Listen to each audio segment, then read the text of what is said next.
Officer Brooklyn T. Kubiak tightened his fists on the steering wheel in anticipation. Trouble was about. He could smell it. He scanned the road in both directions through dark aviator sunglasses and was disappointed to see that all was well. Somewhere out there in the dark city, the scum of the earth was stirring. They called to him, taunting, mocking. As if on cue, a voice came over the radio. "Come to Echo 124. The officer leaned forward and answered, Echo 124. Echo 124, be advised we have a 1046 and a 505 Alpha. Blue Chevrolet Nova, weather station Bravo Alpha Uniform 334 westbound on Arcadia past East Chapel Road." The edges on Officer Kubiak's mouth slowly turned up into a grin. 10-4, com. 124 en route. He set the radio down, cracked his knuckles, and started the engine. He would find this blue Chevy Nova and make the driver rue the day he was born. Nobody drove recklessly on Officer Brooklyn T. Kubiak's watch. He flicked on his siren and unknowingly began the second hunt for Stanley Turner that night. The blue 1979 Chevy Nova took the corner too fast, its tires screeching as it barely avoided spinning out. Stanley Turner glanced into the rearview mirror and was relieved to find that there were no bikers in sight. He accelerated further just to be safe. "Why does everyone want to kill me?" the soon-to-be former pizza delivery man thought to himself. Stanley continued to drive around town, turning off onto random roads in an effort to lose anyone who might happen to still be on his tail. Finally, the delivery man took a look around at his surroundings and decided he should be safe for now.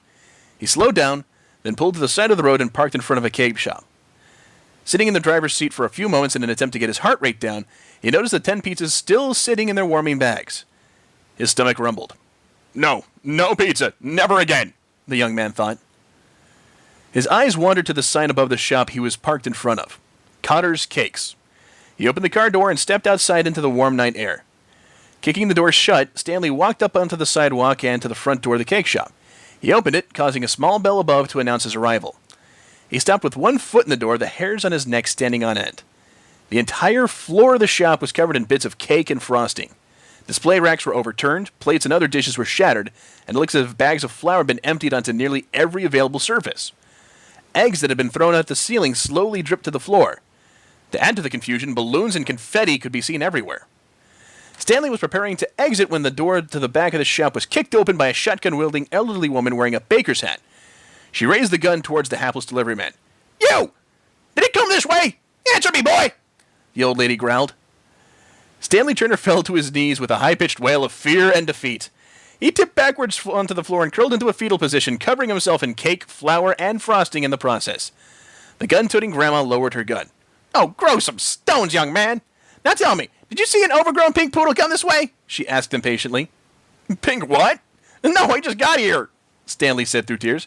"Is everyone in the city crazy?" "Damn, it must have got away," the old woman said, ignoring his question. She turned to head into the back room. "Get on out of here! There's no cake left to be sold," she grumbled and left. Lying on the floor of Cotter's Cakes, hungry, scared, and covered in a mess of cake and flour from head to toe, Stanley Turner wondered what could possibly go wrong next. Pinkie Pie merrily bounced out the back window of Cotter's Cakes and into an alley. She began hopping along, humming to herself. Her tummy was finally full, and she was free to go wherever she wanted. A small part of her supposed she should probably get back to Ponyville. Her friends would probably be worried about her, and she couldn't remember if she had to help at Sugar Cube Corner tomorrow or not. In fact, a lot of things were hard to remember right now. Her mind was all fuzzy-wuzzy. She stopped hopping for a moment to contemplate her situation. Ponyville's probably just down the road, but this place is totally new and exciting with all the bright lights and funny signs. It's just like a big party, she thought to herself. The pink pony suddenly burst into an uncontrollable fit of giggles. A brilliant idea had just formed. She was going to throw the biggest party ever. The mother, the king, the grand poobah of all parties. She happily began bouncing down the alley towards the street again. She had supplies to find. Somewhere in the near distance, a siren could be heard drawing closer. Officer Brooklyn T. Kubiak grinned as he noticed a blue Chevy Nova parked on the side of the road ahead. Was that the scum he was looking for, headed toward the car? The suspect's hair and clothing were covered in some kind of white, powdery substance. Could it be? Had he just found a user? He swung the police car in front of the Nova and jumped out of the car, scowling at the young man in front of him as he moved toward the suspect. "You! Put your hands on your head now!" the officer commanded. Stanley Turner looked up in shock and froze. His eyes were wide and darting all over the place. "Oh yeah, this boy's been using," the officer thought. Officer Kubiak quickly moved toward Stanley and pulled the young man's arms behind his back.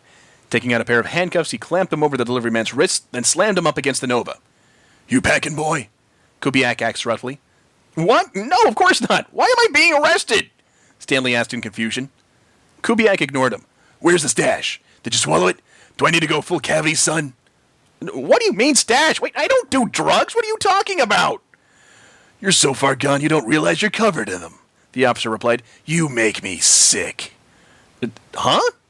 Oh, this. It's flour, sir. Officer Kubiak made a show of running a finger over some of the powder covering Stanley and putting it in his mouth. You know what this tastes like, boy? The lies of criminal scum, he answered before the delivery man could say anything. You're coming with me to the station for interrogation. Interrogation? Are you serious? Stanley gasped. Officer Brooklyn T. Kubiak began to corral his latest catch towards his police car. The city would have one less dangerous criminal to deal with by the time he got through with the boy. Harvey Grimwald and Jerry Burnside watched from the entrance to the alley as Officer Kubiak began to pull Stanley towards the patrol car. You think that was Pinkie in the cake shop, man? Jerry asked his friend quietly. Yeah, man. I know the sound of my beard anywhere. We can't get into the front of the cops out there, Harvey replied. I guess we'll just have to wait and hope she doesn't cause too much trouble before we catch up to her, Jerry stated. Hey, I think that's my pizza delivery guy, Harvey said, squinting. Look, he's covered in cake. Maybe you saw my beard. I don't think she's your beard now, man, Jerry observed. The look that appeared in Harvey's eyes caused Jerry to drop the issue immediately. He looked down the road and noticed something familiar in the distance. Hey, man, he said, pointing. Isn't that Jeannie? Tony Loreno did a double take as he drove past the cake shop. Some dirty cop was trying to arrest his pizza guy before he could exact a horrifyingly painful revenge on the young man. This was something he simply could not allow. He revved Jeannie's engine and did a U-turn, then sped back towards the shop. He had no idea what he was about to get himself into. The party was about to begin. Pinkie Pie continued to bounce happily toward the end of the alley, humming a joyful little tune about chocolate that she learned as a filly. Visions of balloons, confetti, huge banners, cakes, music, games, and more swam through her mind. Oddly, some of the visions were rather blurry, and for some reason they occasionally made no sense at all. Why would she bring a bucket of turnips to a party anyway? That would just be silly. Her eyes roamed around the dark alley and spotted a half-empty bottle of Mountain Dew. Grinning from ear to ear, she lowered her shoulders and tensed her hind legs, then pounced upon it. She managed to get the cap off and took a sip. Her eyes lit up as she tilted her head back and chugged the remaining green liquid. Amazing!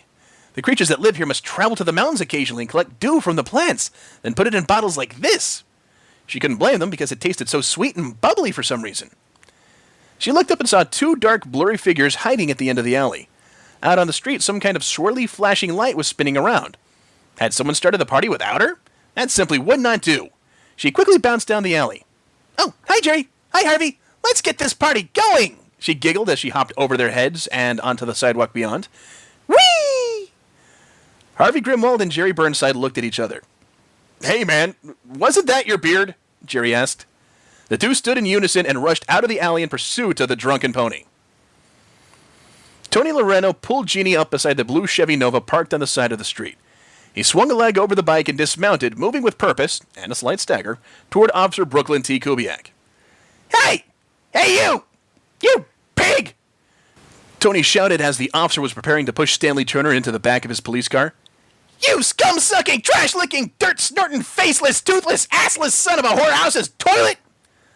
Officer Brooklyn T. Kubiak turned ever so slowly towards the drunken biker that was fast approaching. You get your bacon-greased paws away from that clown-humping dog of a fool! He is mine to violate and mine alone! Tony continued, pulling a switchblade from his pants and swinging it recklessly. Your eyes cannot handle the glory of Tony Loreno's bulging! Defense has been established! Officer Kubiak interrupted the biker and unclipped his nightstick. Beneath his dark aviator glasses, the officer's eyes were wide with delight. He would remove two highly dangerous pieces of criminal scum from the streets in one night. His muscles clenched as he was prepared to end his drunken opponent's reign of terror with his swift and terrible arm of justice. Tony lifted his knife and was preparing to either charge or collapse. He wasn't quite sure yet, when he saw an overgrown, fluffy pink chihuahua jump out of the alley and began bouncing toward him with a look of malice. Or perhaps it was a look of joy. He pondered this as he watched Harvey Grimwald and Jerry Burnside emerge from the alley in pursuit of the chihuahua. His mind clicked suddenly. He was pretty certain Harvey would be very angry at him for some reason. Well, other than the fact that he was a leader of the Vagos. Hey everyone, did the party start without me? Let's get this thing kicking! The strange pink creature shouted as it leapt onto Officer Kubiak's head. Assaulting an officer of the law! Kubiak screamed as he swung his nightstick at his unknown assailant. Pinkie happily backflipped off of his head, causing the nightstick to connect with his skull. "Officer down!" he cried as he slumped to the ground. Tony Loreno's eyes darted between Harvey, Stanley, and Officer Kubiak. He quickly bent down and began to search for something. "Where is this knuckle-dragging swine's gun?" he asked to nobody in particular. "You mean this thing?" the pink chihuahua asked. The gun was in its mouth and was currently pointed at his groin. Harvey and Jerry both skidded to a halt as they noticed Pinkie swinging the gun around in her mouth. "Your beard's packing, man," Jerry observed as they tried to duck beneath the police car. "Take it easy, Pinkie. That thing's dangerous." "Why'd you do it, Pinkie? Why'd you cut yourself off?" Harvey called from behind the car. "Because it got boring. I mean, duh. Gee, you can be clueless sometimes," Pinkie mouthed around the gun. You were my beard, man. I've had you for years," he called. "Oh, don't worry. Twilight can grow you a new one. Now let's get this party started already," she screamed. "Twilight? Who's Twilight?" Harvey asked. Twilight Sparkle was rubbing her purple flank with a hoof. Did Trixie really have to buck her there? She wouldn't be able to sit for a week. She looked around Ponyville. It seemed all the houses and buildings had been restored to their original form. She was surprised Pinkie Pie hadn't eaten all of them when they had been transformed into candy. She blinked, and a sudden thought came to mind. Rushing as quickly as she could, Twilight galloped over to where her friends had gathered. Fluttershy, Rarity, Rainbow Dash, and Applejack all turned to congratulate her. "Hey, you were awesome, Twilight," began Rainbow Dash, her Cyan Pegasus friend. "You should have seen the look on Trixie's face when you summoned the Furies. I mean, how did you even— Girls!" Twilight interrupted impatiently. "What's wrong, Sugar Plum?" the orange pony named Applejack asked, her brow furrowed with concern. "Have any of you seen Pinkie?" Harvey, Jerry, Stanley, and Tony could not believe their eyes. Within the span of a few minutes, Pinkie had managed to decorate the entire area in balloons, banners, and confetti using what she called a party cannon. Where the cannon had come from, and how it could contain the number of decorations and party supplies it did, were questions that were simply best left unanswered. Officer Brooklyn T. Kubiak, however, did not notice what was going on. He had crawled halfway into his patrol car and was on the radio, speaking quietly. "Attention, Com, this is Echo 124. We have shots fired, possibly by a cannon, and an officer down on that 505 Alpha. Multiple armed suspects, requesting every available unit as backup." 10-4, Echo 124. We'll send in the big guns. What's your status? "Physically fine, but I think I've been drugged. I'm experiencing a long-term realistic hallucination of a talking pink pony that seems intoxicated and capable of ignoring physics. The pony is armed with a cannon and seems to have stolen my gun," Kubiak reported. The radio was silent for some time. Then, "Did you say one of the suspects was a talking pony and that it has your gun?" "It's the narcotics," the officer growled. "One of the suspects is completely coated in them and he forced me to take some. Just get me some backup." Silence again. Then, 10-4, Echo 124. Units are on their way. Officer Kubiak grinned, then began to plan a course of action. He would retrieve his gun and arrest everyone in sight. This entire neighborhood was full of the worst criminals imaginable. Reaching towards the steering wheel, he honked the horn. Stanley Turner stood up in fright and turned just in time to see the swift and terrible fist of justice that belonged to Officer Brooklyn T. Kubiak before it connected with his jaw. Stanley, who was already handcuffed, fell to the ground dazed. Kubiak grinned victoriously. At the sound of the horn, Pinkie jumped up excitedly and turned around. She was immediately tackled to the ground by Tony Loreno, who yanked the gun out of her mouth and stood up victoriously. Harvey Grimwald took that moment to make a dash for Jeannie. He jumped onto his beloved bike, laughing to himself as he found the key still in the ignition. He pumped a fist victoriously. Jerry Burnside watched as Tony turned around and set his sights on Harvey. Tony began to raise the gun but was knocked to the ground by Jerry's double-fisted bash to the back of his head. Jerry was just preparing to nod his head victoriously when a nightstick to the back of his knee sent him crashing to the ground in pain. Officer Kubiak cuffed Jerry's hands behind his back with a spare set of handcuffs and stood over his catch victoriously. The officer was just beginning to think that he would be able to arrest everyone himself when he heard the sudden revving of a motorcycle. It took off down the road a bit, then pulled a U-turn and drove straight for him. Kubiak ran to the middle of the street, but Harvey tracked him down and delivered a drive-by clothesline that caused the officer to flip backwards and land with a thump. "Officer down!" Harvey yelled victoriously. He spun Jeannie back around and drove back to Jerry, who was holding his leg in pain. "You all right, man?" Harvey asked. "No, man, I can't walk," Jerry said with a grimace. "Okay, hold on," Harvey said. He jumped off his bike and ran over to the stunned police officer. He found a key ring and ran back to take the cuffs off of Jerry. After a moment's hesitation, he bent down and took the cuffs off of Stanley as well. A few minutes later, Tony Loreno and Officer Brooklyn T. Kubiak were handcuffed together, back to back. Harvey then walked over to where Pinkie was sitting. Her head was down and she was sobbing. "Hey, man, did you get hurt?" Harvey asked in an uncharacteristically quiet tone. Somewhere in the distance, sirens could be heard. "No," Pinkie sniffed. "My party was a failure. I've never, ever failed to throw a successful party." She looked up at Harvey with wide, glistening eyes. "Hey, no need to cry. Listen, we can have a big party back at my place. We'll get pizza with the banana peppers on it. How's that sound?" The sirens were getting closer now and would arrive at any moment. Stanley walked over and helped Jerry to his feet, then assisted him into the blue Chevy Nova so that he could be comfortable. The pizza delivery man watched the sad scene unfolding before him with wonder. The little pink pony was kind of cute. He just wanted to hug it. He could really use a hug right now. Pinkie's answer was cut off by the sound of many engines. Everyone turned and witnessed a sea of motorcycles, leather and green, begin to pour around the corner and head towards the cake shop. The 374-pound form of Leo Odom could be heard shouting over the noise, "There they are! They got the boss!"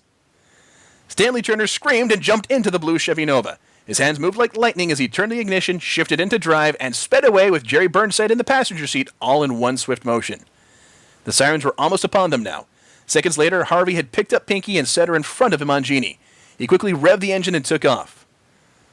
"Looks like it might get your party yet, Pinkie," Harvey said grimly. "Whee!" Pinkie yelled, her eyes wide as her pink curls blew behind her in the wind.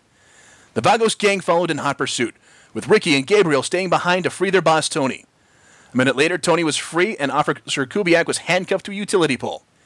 He kicked the officer in frustration and promptly proceeded to steal his police car. Officer Kubiak watched helplessly as his suspects and his car all disappeared down the road. He saw his gun had been left behind. At least that was something. A few moments later, his backup finally arrived. He grinned as he saw the number of vehicles that showed up. Calm had come through for him in a major way. Within a minute, he was freed and in the passenger seat of a SWAT Gurkha MAPV police truck. The small fleet of law enforcement vehicles was soon in pursuit of the 30 or so hardened criminal scumbags that were begging for punishment. Officer Brooklyn T. Kubiak never let his man get away, and he would not rest until the entire lot of them were behind bars. "Are you sure this is going to work, Twilight?" Applejack asked the purple unicorn. "I have no idea. I think I can do it. Based on my calculations on how Trixie's spell might affect flesh as opposed to an inanimate object, it's my theory that Pinkie would have been transported between dimensions and should have ended up on some place called Earth," Twilight said with a grin. "According to this book, there's a spell that should be able to get me there and back if I concentrate hard enough on her." But you don't even know if she was hit with the spell. She could have gone anywhere," the orange mare said, exasperated. "There's only one way to find out. Stand back, girls," the unicorn warned. Her horn began to glow and pulse with power. The light given off by her horn intensified until it was nearly blinding, and after a few agonizingly bright seconds, the glow disappeared. Twilight Sparkle blinked her eyes and looked around. She seemed to be in a chariot of some kind. A loud, wailing noise similar to the siren alarm back in Ponyville was being emitted by something outside and behind her. In front of her, she could see two creatures looking out a window. One of them seemed to be driving the chariot. She reached a hoof up and tapped the creature on her right shoulder. "Excuse me, can you tell me if I'm on Earth, please?" she said with a wide grin. Jerry Burnside and Stanley Turner both screamed in terror as Stanley lost control of the vehicle and nearly crashed into a ditch. "No, God, not another one!" Stanley Turner screamed as he fought to regain control of the blue Chevy Nova he was driving. His passenger, Jerry Burnside, groaned in pain as the sudden movement of the car jolted his injured leg. Sitting in the back seat behind these men was a small purple unicorn named Twilight Sparkle. She was currently examining her surroundings with curiosity. "Another one? Wait, does that mean you've seen another pony like me?" "Well, not exactly like me. I'm a unicorn and she's an Earth pony. Anyway, her name is Pinkie Pie and she seems to have been transported to Earth if my calculations are correct. They always are, you know. I guess I don't really know what Earth looks like, though. Is this really Earth?" Twilight began asking questions in rapid-fire succession. "This is so amazing. What are you, anyway? I guess it would be rude to call you creatures. Wait, you don't eat ponies, do you?" "Finally, someone who likes to talk as much as I do," Jerry thought to himself. Hey, Miss Purple Unicorn, did you say you were looking for Pinkie Pie?" he asked. Oh, excuse my rambling," the unicorn said, blushing. "I'm Twilight Sparkle. Yes, I'm looking for Pinkie Pie. She's one of my best friends, and I'm almost 100% certain she was transported to a place called Earth. I've come from Ponyville to help take her back home." "Well, Twilight," Jerry began, "you're right about this being Earth, man. Let's see. We're humans, but you can call me Jerry. Your friend Pinkie looks like she's with Harvey. They're right behind us. Oh, and we don't eat ponies, man." Twilight sighed with relief. "Well, I must say it would have been rather awkward if I teleported into a carriage full of pony eaters. Wait, did you say Pinkie's right behind us? She gasped and turned around to look out the back window. Not far behind the Nova was another human riding on some kind of small, fast transportation device. Sitting in front of the human with her pink curls blowing behind her and with a huge smile on her face was Pinkie Pie. The pink pony waved at Twilight. That's her! She's right behind us! Wow, I must have really nailed that teleportation spell, Twilight said with pride. Hey, look! Pinkie shouted above the roar of the motorcycle. That's my friend Twilight Sparkle! She's probably here to take me back to Ponyville! Harvey looked at the back window of the Nova. Sure enough, a grinning purple unicorn was there. She was waving a hoof at them excitedly. How the hell did she get in there? He mused. Probably just a plot convenience. Pinkie grinned.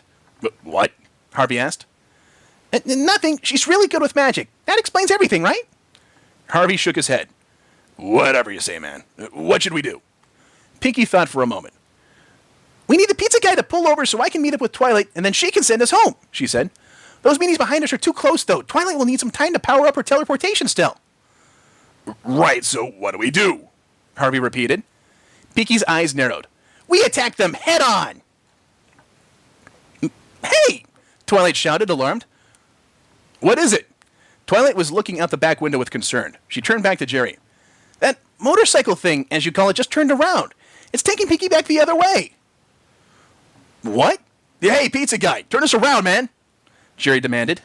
Stanley winced. The last thing he wanted was to head back towards those horrible bikers. Or that insane cop, for that matter.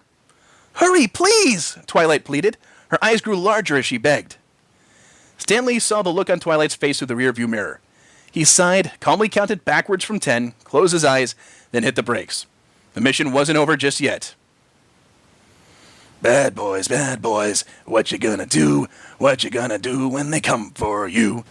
Officer Brooklyn T. Kubiak thought to himself as the SWAT Gurkha MAPV police truck he was riding in sped down the highway. He was in pursuit of the worst possible filth that society could squeeze out of its disgusting posterior. The officer adjusted his dark aviator glasses with a grin. A roadblock would be getting set up at this very moment, trapping his prey. There would be no escape this time. Leo Odom was feeling good. The 374-pound member of the Vagos had been the one to find the boss. He was also currently leading in the hunt for the pizza guy and the boss's favorite bike, Genie. He was also rather tipsy, or perhaps mind-numbingly drunk was closer to the truth. As a happy drunk, his first reaction upon seeing Gene turn around and head straight for him was to grin stupidly. What's this? What's that silly guy doing? Harvey's so silly, his simple mind managed to put together. Leo's small, pig-like eyes squinted as Harvey's bike drew nearer. He was certain that he could see a pink pony, her hooves draped over the handlebars, sitting in front of the Hell's Angel. He thought the pony waved at him just moments before it leapt from Genie straight onto his face. Avenge me! Leo cried as he lost control of his bike. Pinkie deftly hopped off the large man's face and onto the highway moments before his motorcycle ran off the road and into a river. Luckily for Leo, his enormous frame protected him from injury. Pinkie looked over to where Leo had crashed and smiled. One down, a whole bunch more to go, she giggled. The blue Chevy Nova had caught up to where she was just then and parked on the side of the highway. Stanley Turner jumped out of the car and opened up the back door. A familiar purple unicorn jumped down out of the back seat and onto the highway. Twilight! Pinkie bounced over to her friend and scooped her in a big hug. I missed you so much! Stanley watched the two ponies with envy. He thought about how he could really, really use a hug right now. The ponies are the only sane ones, he thought. Jerry Burnside stuck his head out the passenger side window. Pinkie! Where's Harvey? Harvey glanced in his side mirror with some concern, but was relieved to see that his former beard escaped the crash unharmed. He sighed as he resigned himself to his fate. He would run as many Vagos off the road as possible in an effort to give Pinkie's friend time to cast some sort of teleportation spell so they could return home together. He wouldn't be there to see it, as he was likely going to be arrested in a few minutes. Oh well, he could always grow his beard back while in jail. Hell, he wouldn't have to worry about what to do about breakfast tomorrow either. Harvey Grimwold's face broke into a terrible grin as he topped a small hill and saw the headlights of the remaining Vagos bearing down on him. Sorry, Pinkie. Looks like we're going to have to delay that party, he thought as he accelerated. Harvey's deadly game of chicken began as Vagos members began to brake wildly and oversteer to evade Genie. Most of them simply pulled out to the side of the road to avoid him. A few lost control of their bikes and ended up in the river with Leo Odom. Harvey looked over his shoulder as he passed the last bike and admired the devastation behind him. He began to think he might somehow escape after all and was just beginning to turn back to face the road when Officer Brooklyn T. Kubiak's patrol car bore down on him with Tony Loreno behind the wheel. Genie met the police car head-on with a sickening crunch. And the last thought that went through Harvey's mind as he flew over 100 feet through the air towards the glass at the edge of the highway wasn't about losing either his life or Jeannie. It was a hope that he had held him off long enough for Pinkie to escape. Bad boys, bad boys. Officer Kubiak was singing in his mind when he noticed his wrecked patrol car just ahead. Stop! He yelled. The SWAT Gurkha MAPV police truck skidded to a halt, along with the rest of the small fleet of police vehicles. All headlights pointed towards the wrecked remains of Kubiak's police car and the barely recognizable remains of Jeannie. Kubiak and his driver exited their vehicle with guns drawn and were soon joined by the other officers on the scene. Slowly, the driver's side door of the patrol car opened up. Tony Loreno stumbled from the driver's seat and began to crawl towards the motionless body of Harvey Grimwald. "Freeze!" shouted several of the assembled officers in unison. Just then, a large number of Vagos arrived on the scene. Most of them were armed with some kind of firearm, a few of which were semi-automatic. The beginnings of a shootout appeared imminent as people on both sides of the standoff looked nervously around. The police were better armed and protected, but this many armed suspects would likely result in police casualties. Everyone froze, waiting for someone else to make the first move. "And just why are we heading back there?" Twilight asked, exasperated. She was once again in the backseat of the blue Chevy Nova, this time alongside Pinkie. Stanley Turner was at the wheel again. Jerry was still in the passenger seat. "Harvey Grimwald is a big, bald meanie who yells a lot, acts rude, and smells really bad. But don't you see, Twilight?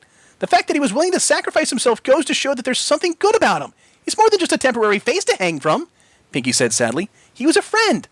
I can't leave him to be taken off to jail or get beaten up by those other meanies back there." "Don't worry, Pinkie. Harvey's a tough guy," Jerry assured her. "He can take anything they dish out and give it back twofold." Guys, what do we do now?" Stanley said, pointing ahead at the mass of police and Vagos. "Hit the brakes, man!" Jerry yelled. "No, wait, I've got this!" Twilight said as her horn began to glow red. "What?" Stanley said, hitting the brakes. In a flash of red light, the blue Chevy Nova and all of its occupants disappeared, then immediately reappeared right next to the wreckage of Jeannie and Officer Kubiak's patrol car. "What the hell was that?" Stanley shrieked in terror. "Oh, that's just a teleport spell, silly," Pinkie giggled. "I don't think we ended up right where you wanted us to be, huh, Twilight?" Twilight's eyes lowered. "No, Pinkie, we're not where I wanted to take us." Hey, man, I think we're surrounded," Jerry said, pointing at the window. All around them, policemen and gang members had their guns trained directly on the Nova that had mysteriously appeared in the middle of the standoff. Stanley began to shake and slid down in his seat, hugging himself tightly. "So, what now?" Jerry asked. "It's simple," Twilight Sparkle said. "We can solve this problem using the magic of friendship." "Or, you could always use that amazing horn of yours to disarm all those meanies outside," Pinkie chipped in helpfully. Twilight frowned. "Fine." Officer Brooklyn T. Kubiak had just about had enough of this nonsense. That filthy user of a pizza boy had warped his mind with those foul narcotics, and now he was seeing teleporting vehicles. Well, this was going to end right here and right now. He had just begun to advance upon the vehicle when an enormous red flashing light appeared from within. Suddenly, every weapon in the area simply disappeared, including Officer Kubiak's gun for the second time that night. "Criminal scum," he thought furiously. "Armed or not, I will arrest them all." As the other officers and gang members all looked at one another in confusion, Officer Kubiak continued to advance upon the Chevy Nova. He had nearly arrived when the back door opened and two little ponies jumped down to the road. The officer's eyes twitched as he barked, "You little ponies, stop in the name of the law!" Pinkie tried to talk to him. "Hi there, I'm Pinkie Pie. We're just here to get my friend Harvey, and then we can be out of your hair," she giggled. "Actually, I just got out of Harvey's hair not too long ago. Or his beard, anyway." Kubiak ignored her and raised his swift and terrible fist of justice. The sound of a door opening could be heard as Kubiak yelled, "Prepare to be introduced to an all new realm of pain." The officer had just been prepared to punch Pinkie Pie in the face when his jaw was rocked by a solid blow. His eyes rolled to the back of his head as he fell unconscious to the road. You stay the hell away from them!" Stanley Turner screamed. Suddenly, all eyes turned to the hapless pizza boy. I'm sick of your shit! All of you are crazy! Why is everyone trying to kill each other? Answer me!" Confused looks appeared amongst the crowd of officers and gang members. Who was this kid? Even Twilight and Pixie exchanged concerned looks. "Well, none of you can answer me, can you? Can you?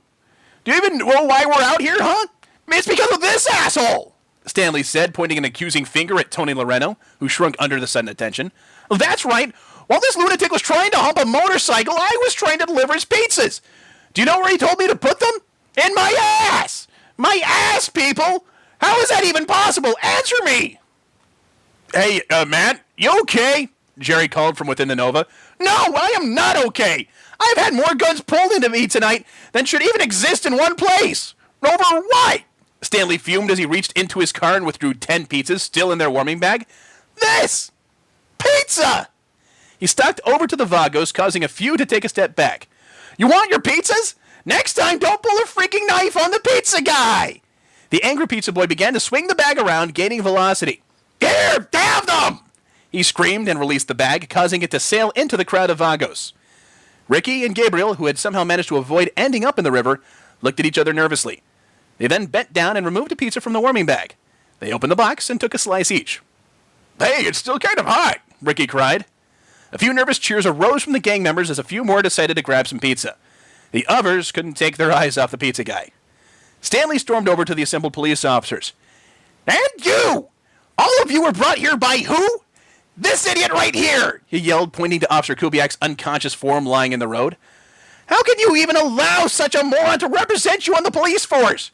Do you see what I'm covered in? Do you see this? It's cake and flour. Flour, you idiot! He said in Kubiak's general direction. Several of the officers shifted nervously. This man nearly broke my jaw, and I didn't even try to resist arrest. If anyone needs to be arrested, it's him. Now, you can go ahead and arrest me for verbally assaulting a group of officers or whatever you want to charge me with. You can arrest this jerk for pulling a knife at the pizza guy, Stanley indicated Tony, who had shrunk back once more. But these ponies here, they're the only ones here who have acted with a shred of decency. They're the only normal ones here, and I'm not even sure if they're real or not. I do want one thing. Arrest me, arrest the gang members, whatever. But if any of you lays a single finger on either of these ponies, I will end you! Stanley's heated gaze swept the entire assembled crowd. Every set of eyes he looked into quickly found something else to look at. Nervous feet shuffled now and then. Twilight's and Pinkie's faces were both red with embarrassment. So what? I'm not getting shot, arrested, or beat up now? If that's the case, then tell us where Mr. Grimwald is, then please get out of our way. We're going home, Stanley demanded. A soft chuckle rose from Tony Loreno. Hey, pizza boy, your friend's over here. He pointed to where Harvey lay. You guys might be going home, but I think Harvey might be destined for a casket. What? Jerry yelled from inside the Nova. Stanley, Pinkie, and Twilight all ran to where Harvey had landed. Nobody else moved for fear of bringing up the wrath of the pizza guy, or perhaps charges of false arrest in the case of the gathered officers. Harvey lay unmoving on the grass. Oh my gosh, Pinkie gasped. Stanley pressed his ear to Harvey's chest. After several moments, he pulled away and sadly shook his head. No! Pinkie cried in despair. You can't be dead, Harvey! You're too big and mean and tough! She hung her head as tears rolled down her snout to the ground below. Ha! I got him, huh? Good riddance! Tony called from where he lay. He made me destroy my precious Janie and... Hey! Let go of me! You're under arrest for vehicular homicide, Officer Brooklyn T. Kubiak said, clasping handcuffs on Tony's wrists. I think we all just heard on the confession, right, boys? The assembled officers nodded. The driver of the SWAT Gurkha MAPV police truck came forward from the crowd and headed toward Tony and Kubiak. Looks like we did manage to get a piece of criminal scum off our streets, Kubiak said. Hey, what are you doing? The other officer pushed Kubiak up against the wrecked patrol car. Officer Kubiak, I'm taking you in for questioning regarding the circumstances that led to this homicide. Please don't resist. What? You can't resist me. I represent the law. I am the law! Kubiak screamed as he and Tony were dragged towards one of the police vans. Stanley ignored the outbursts. He was busy watching the ponies hug each other for comfort. They had been that way ever since he gave them the news about Mr. Grimwald. Pinkie's eyes suddenly grew wide. Twilight, I have an idea, she said in a serious tone. Twilight let go of her friend. What do you have in mind, Pinkie? Do you think you can copy Trixie's spell exactly?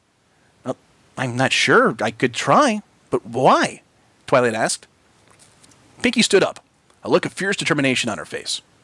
When I was attached to Harvey's face, as if we had both shared the same personality sometimes, I found myself saying and doing the meanest things. You were attached to his face? Wait, is that what you meant when you said... Twilight began. Pinkie interrupted her. This is serious, Twilight. I think if you can cast Trixie's spell exactly the way she did, you can get me back onto Harvey's face. Since we'll share one body, technically, I think my own life force could help boost his back into working. Wait, Pinkie, if what you say is true, then his lack of a life force might end up killing you, too, Twilight said, worried. He sacrificed himself to help a friend. I'm not afraid to do the same. Besides, there's only one way to find out what'll happen, Pinkie stated. Twilight had been about to try to talk her out of it, but stopped and nodded her head gently. She looked at Pinkie.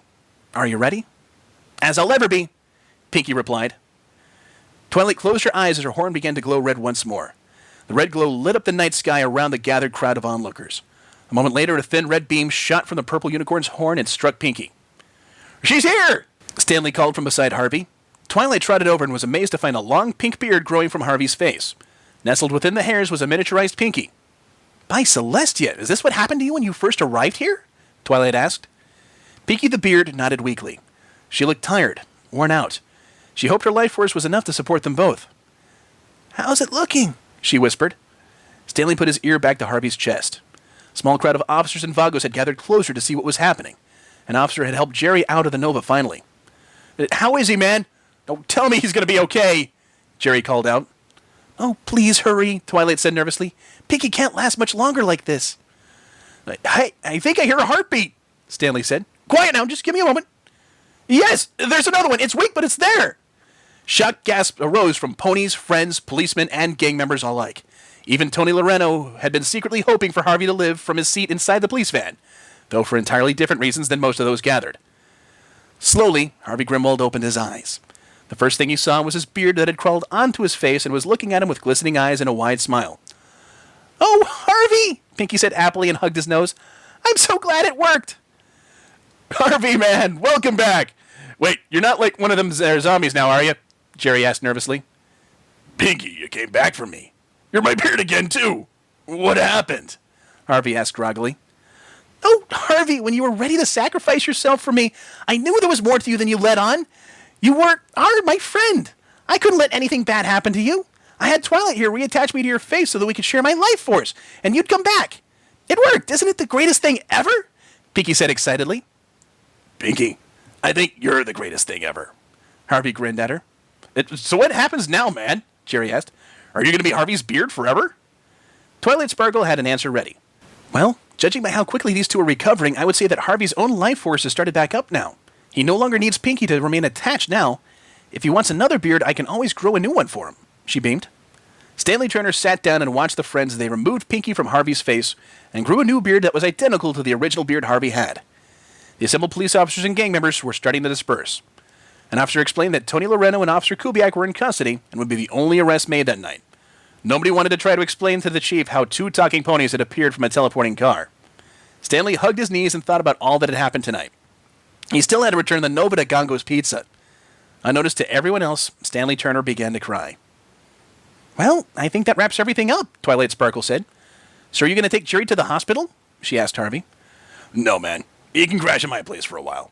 I think we all just want to go home right now. It's been a rough night," Harvey said. He looked over at Pinkie. "Pinkie, you really have been a good friend. I think I learned something about friendship, too. I'm not quite sure what it was, but I do know that you're pretty cool. I hope you get to have that party you wanted when you get back to Ponyville," he said. Pinkie bounced over to Harvey and gave him a big hug. "I learned something, too. Even the biggest meanies become your friends if you try hard enough." She bounced over to Jerry and hugged him as well. "You were nice anyway, Jerry, but you're also very loyal. You stick with Harvey and keep him out of trouble for me, okay?" Jerry nodded. He looked over to Harvey. "It really sucks about Jeannie, man. I guess you can claim it on insurance, but she's pretty much irreplaceable." Harvey shook his head. "No, man, she can't be replaced. I wouldn't feel right writing anything else. I might just give up writing for a while." "Hey, whatever you want to do, I'll support you, man," Jerry said. The two bikers made their final farewells. Then Harvey helped Jerry over to one of the patrol cars where an officer would give them a ride back to Harvey's place. "Well, they seemed interesting," Twilight said to Pinkie. "Oh, they were. This place has so many wonderful things you need to try, like vodka," Pinkie grinned. "Do I even want to know?" Twilight sighed. "Anyway, let's go back home. The girls were worried about you." Pinkie nodded and watched as Twilight began to concentrate. Her horn began to glow a faint red that slowly grew in brilliance. "Oh, wait!" Pinkie gasped. She hopped over to Stanley and gave the poor, tortured pizza boy a well-deserved hug. "Pinkie, I can't wait!" Twilight said as her horn flashed one final bright pulse of red. A moment later, Twilight, Pinkie, and Stanley had disappeared. The end.